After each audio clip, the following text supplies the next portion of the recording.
Be ready. 15 seconds.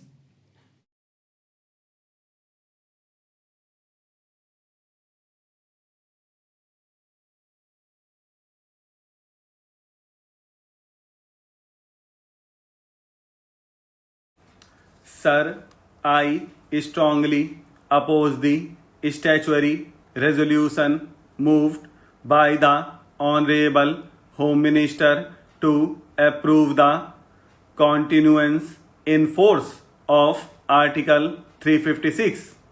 This is an article which has an anti federal and anti democratic character.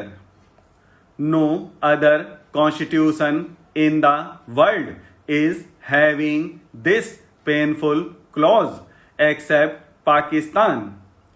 If you go through the constitution of the United States, Canada, Australia, and Switzerland, you will find that no federal government is having the right to remove state governments. Unfortunately, our founding fathers have incorporated this clause in our constitution. Sir, the Government of India Act 1935 also deals with taking the powers of the states as well as taking the power of the government at the center. The British government during their period incorporated two sections in the act for taking the powers of both the governments. But our founding fathers, conveniently for the comfort of the center, have incorporated the clause to take the state government under the control of the president. The Act of 1935 was opposed by the Congress Party because of these two sections which assign the power to the governor and the governor general to take the control of state and federal governments respectively. The Act of 1935 was opposed by saying that it was a black act. The principle of taking over the state government was opposed during the freedom struggle. But unfortunately, it is now abundantly followed by our government. That is why I am to say that I am basically opposed to that article and I register my protest against the article itself.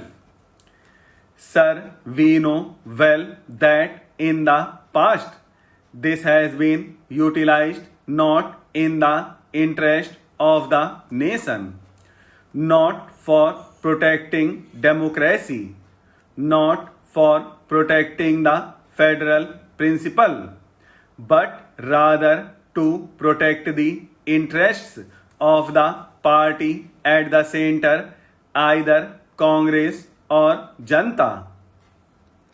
This article has been utilized only for the benefit of the party, not for national interest.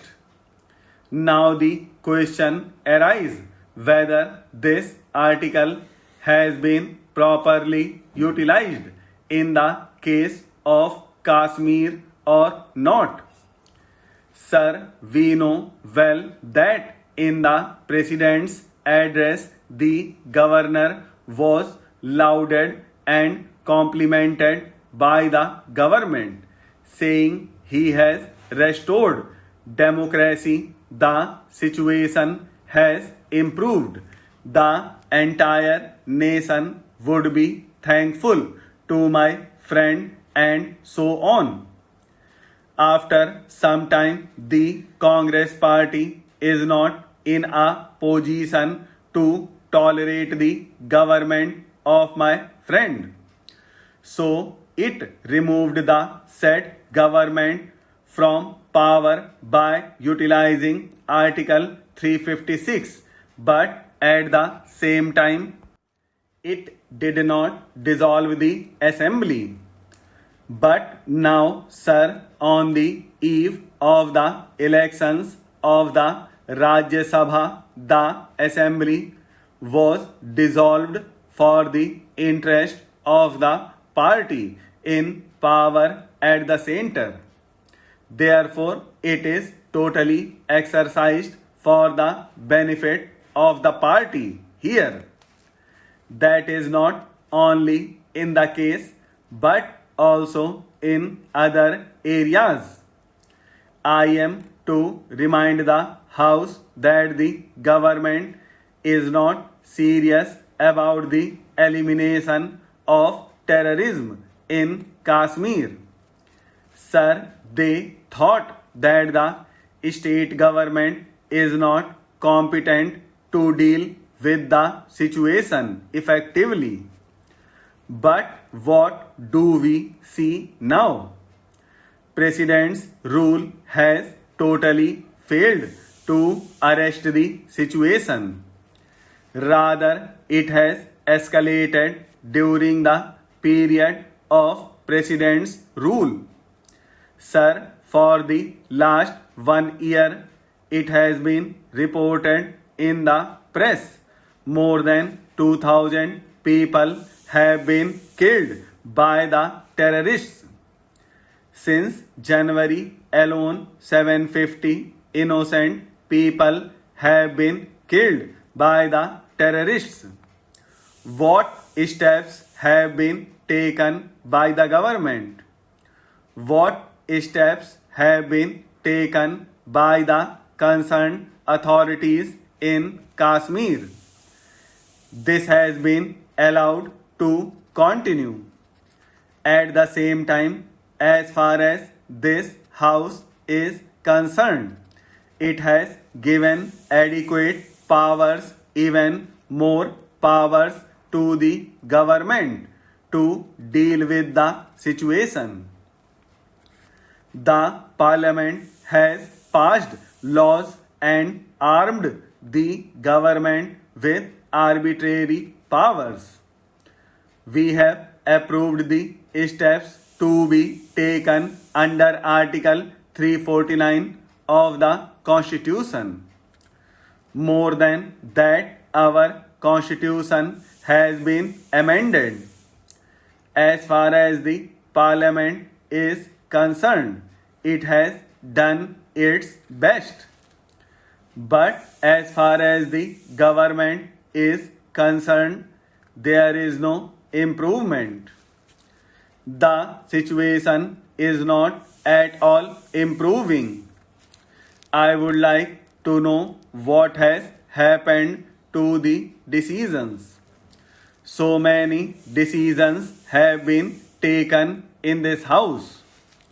It was decided that a security belt should be created. Has the government created that belt or not? The nexus between Pakistan and the terrorists should be broken.